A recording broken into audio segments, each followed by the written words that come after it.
The Kony 2012 message has gone almost as viral as some of the most recent movements in the past few years.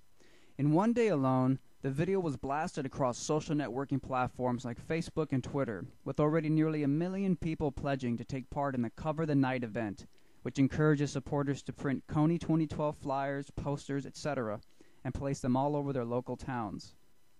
There is no denying that horrible things have occurred in Africa, and I feel for their struggles. But don't you remember the last time we were told horrible things and horrible people were in some far-off land, and that it was up to us to make things better? Don't you remember that in almost all recent military invasions perpetrated by the United States government, there has always been an ulterior motive for invading these countries?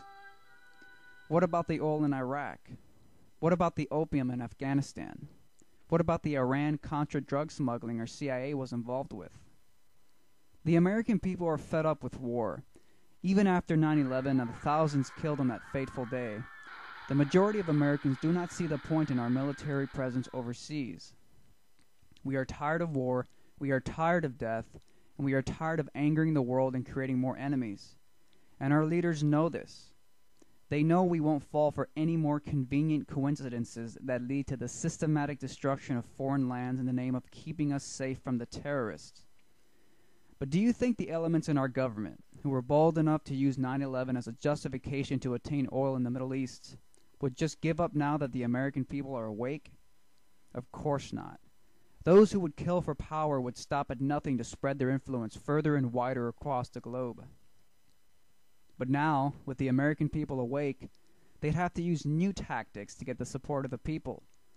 Without the support of the people, that means you. Where are they going to get the tax dollars to fund these wars? They need your passionate, blind, and unceasing support. They need you to be motivated.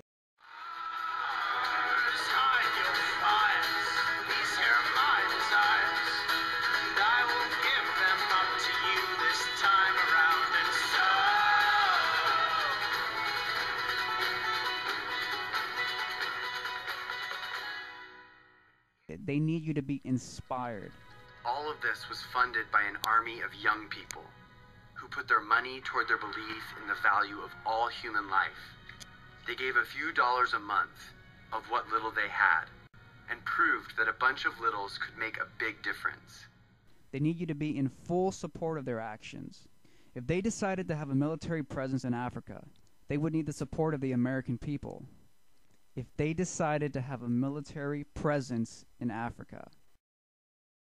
In furtherance of the Congress's stated policy, I have authorized a small number of U.S. forces to deploy to Central Africa to provide assistance to regional forces that are working toward the removal of Joseph Kony from the battlefield.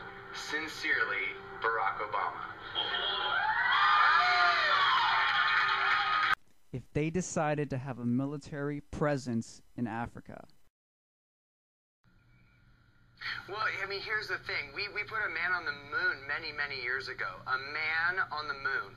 So getting a warlord to stop abducting children, it is difficult. I'm not saying it's simple, but I am saying it is doable. So the thing is, our resources that we have, the Department of Defense and the intelligence we have, we can strategically make it happen with the Ugandan military forces that are on the ground. It is a collective effort. It is not just in isolation. We don't want America to be the world police. We don't like war. We want to end war. That's what we're doing. I'm a pacifist at heart.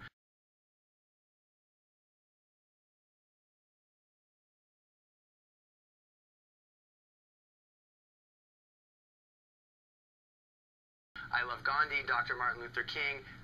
Those are my idols. And just in this specific case, it's going to take a strategic force of last resort to go in and capture Kony. And it really has to be strategic because he is surrounded by children and women who are innocent. And so that's why you can't go, kill anyone. The people with the power in both government and corporations know how to manipulate society to their liking. By using the television, media, and mass movements, they can play us all like musical instruments to the dance of their dominant global takeover. Kony 2012 has brought great awareness to the horrors occurring in Africa, But the film doesn't mention that Kony hasn't even been in Uganda for years. But do you know what has been in Uganda and still is in Uganda? Oil reserves. Shorelines of Lake Albert, under the water and the lagoons, there are riches. Enough oil to dramatically change the fortune of Uganda. Uganda and the oil executives insist that mistakes in past oil booms such as Nigeria and Angola won't be repeated. Exploitation, pollution, corruption. What's called the curse of African oil. Yes, oil reserves in Uganda that, according to some reports, are larger and more abundant than those in Saudi Arabia.